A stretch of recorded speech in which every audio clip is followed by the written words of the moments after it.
అని అక్కడ మొత్తం చెట్లు కొట్టేస్తున్నారు, జంగల్ నాశనం చేస్తున్నారు, మొత్తం ఆగమాగం చేస్తున్నారు, బుల్డోజర్లను పంపినరు, అర్ధరాత్రి బుల్డోజర్లను పంపి ఆగమాగం చేస్తున్నది కాంగ్రెస్ ప్రభుత్వం తెలంగాణలో సెంట్రల్ యూనివర్సిటీ భూములలో అని చెప్పి మోడీ గారు హర్యానాలో మంచి ప్రవచనాలు చెప్పినట్టుగా నేను చూసిన.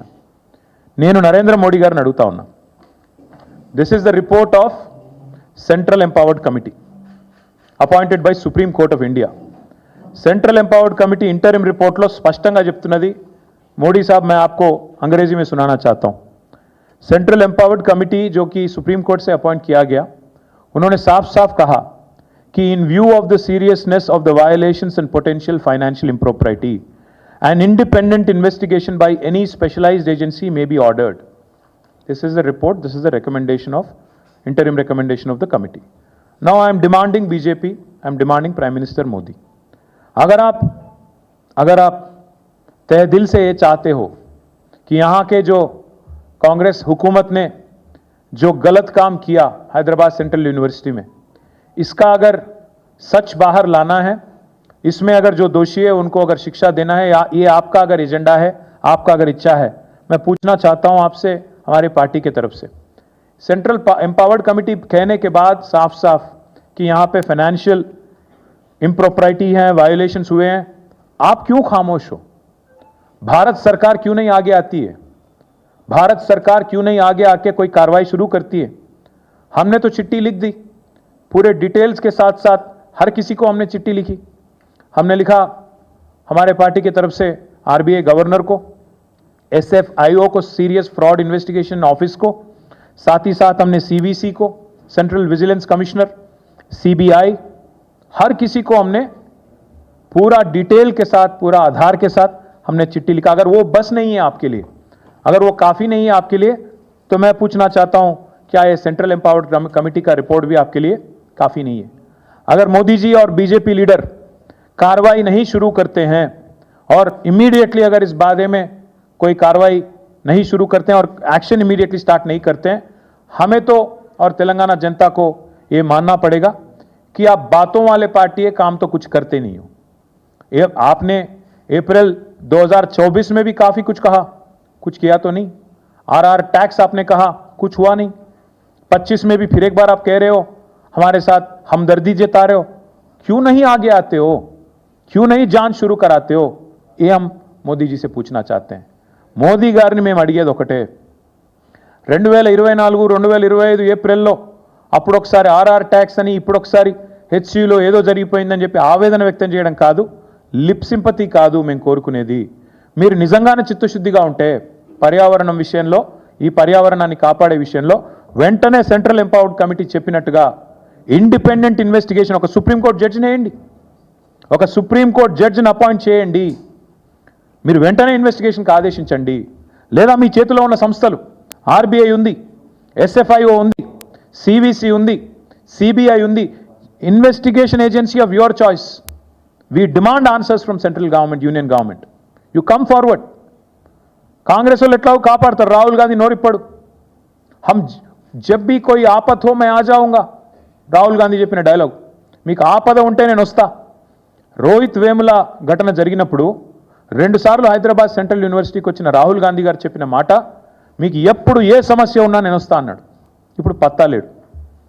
అందుకే నేను అంటున్నా, కాంగ్రెస్ వాళ్ళు ఎట్లాగూ నోరు మెదపరు, వాళ్ళకు ఢిల్లీకి బ్యాగులు పోతున్నాయి, మూటలు పోతున్నాయి, వాళ్ళు నోరు తెరవరు. మీరెందుకు తెరుస్తలేరు? బీజేపీకి ఏం అడ్డం వస్తున్నది?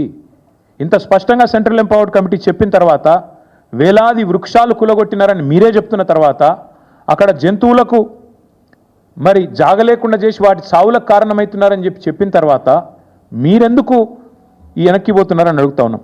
ఇంకా సెంట్రల్ ఎంపవర్డ్ కమిటీ ఎంత సీరియస్ అలిగేషన్స్ చేసిందంటే, వాళ్ళు చెప్పిన రిపోర్ట్ ఇది, para number 49.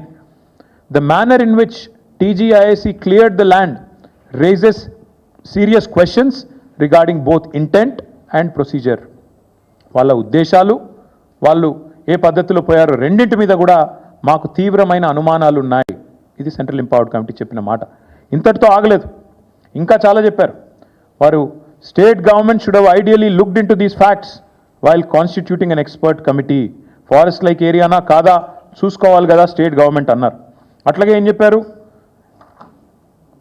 Prevention of prevention and control of pollution act 1981, అదేవిధంగా వాటర్లో prevention and control of pollution act 1974. ఈ రెండింటికి సంబంధించి ఈఐఏ ఎన్వైరన్మెంటల్ ఇంపాక్ట్ అసెస్మెంట్ ఏదైతే జరగాలో, it appears to be a deliberate act by TGIIC to bypass environmental scrutiny. Environmental స్క్రూటినీని bypass చేస్తూ ఈ రెండు చట్టాలను తుంగలో తొక్కుతూ 81 చట్టం, 74 చట్టం, ఈ రెండింటిని తుంగలో దొక్కుతూ ఈఐఏ నోటిఫికేషన్ 2006ను కూడా తుంగలో దొక్కుతూ డెలిబరేట్గా టీజీఐసి పనిచేసింది అంటూ అభిశంసించింది సెంట్రల్ ఎంపవర్డ్ కమిటీ. అట్లాగే ఇంకా చాలా చెప్పారు. CEC after examination of historical documents and agreements, the central empowered committee is of the opinion that the University of Hyderabad prima facie appears to be the rightful legal owner of the subject land. ఈ land ఎవరిదో కూడా వారు చెప్పారు.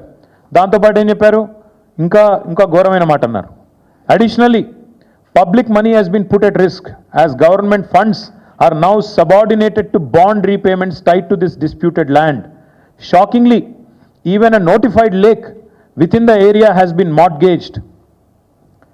ప్రజల పైసలు, రాష్ట్ర సంపద మీ దుందుడుకు చర్యల వల్ల ప్రమాదంలో పడింది. ఇది నా మాట కాదు, సెంట్రల్ ఎంపవర్డ్ కమిటీ మాట.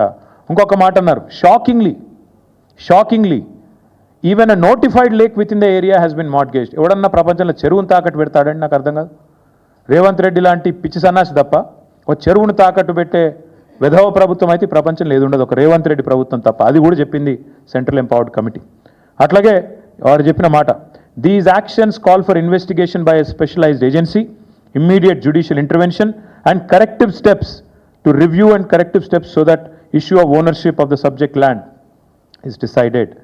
అట్లాగే ఇంకా చాలా చెప్పారు. ఇంకా ఎకలాజికల్ రిచ్నెస్ గురించి, ఎట్లా వీళ్ళు తుంగలో దొక్కారు ఎన్ని చెట్లను, అట్లాగే మరి సిఈసి ఎక్స్పర్ట్ కమిటీ మరి ఆఫీసర్లను కూడా ఎట్లా అభిశంసించింది, ఇవన్నీ కూడా ఇంత వివరంగా ఈ రిపోర్ట్లో ఉన్నాయి.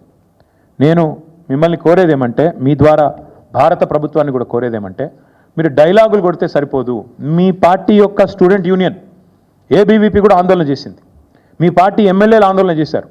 మరి మీరెందుకు స్పందించట్లేదు కేంద్ర ప్రభుత్వాన్ని నేను అడుగుతున్నా. ఎందుకు రేవంత్ రెడ్డి గారి ప్రభుత్వాన్ని కాపాడే విషయంలో ఇంత ఆరాటపడుతున్నారని నేను అడుగుతా ఉన్నా. ఇక ముఖ్యమంత్రి గారి గురించి అయితే చెప్పాల్సిన అవసరం లేదు. ఆడ జింకలే లేవు, గుంటనక్కలు ఉన్నాయన్నారు. ఇవాళ గుంటనక్క ఎవరో సుప్రీంకోర్టు చెప్పింది. నిన్నటిదాకా ప్రచారం చేశారు, ఏఐ జనరేటెడ్ వీడియోలు అని చెప్పి కేసులు కూడా పెట్టారు. ఆఖరికి ఇంత మూర్ఖపు ప్రభుత్వం అంటే రీట్వీట్ చేస్తే కూడా కేసు పెట్టారు ఏఐ జనరేటెడ్ వీడియోలని. అరే నేను అడుగుతా ఉన్నా, మరి నిన్న గవాయి గారు అన్నారు అది ఏఐ జనరేటెడ్ కాదు, మన్ను కాదు, మేము చూసినాం వీడియోలు, ఆ మూగజీవుల ఆర్తనాదాలు విన్నాం. మరి గవాయి గారి మీద కూడా కేసు పెడతావా? పెడతాడేమో రేవంత్ రెడ్డి, పెట్టినా పెడతాడు. అంటే ఎంత మూర్ఖపు ప్రభుత్వం అంటే, ఇవాళ ఆడ చచ్చిపోతున్న జింకలు లేవంటాడు, గుంటనక్కలు ఉన్నాయంటాడు. ఇంకా దారుణం, అక్కడ మొత్తంగా అన్నిటికన్నా దారుణమైన విషయం, ఇవాళ చేయాల్సిందంతా ముఖ్యమంత్రి చేస్తాడు.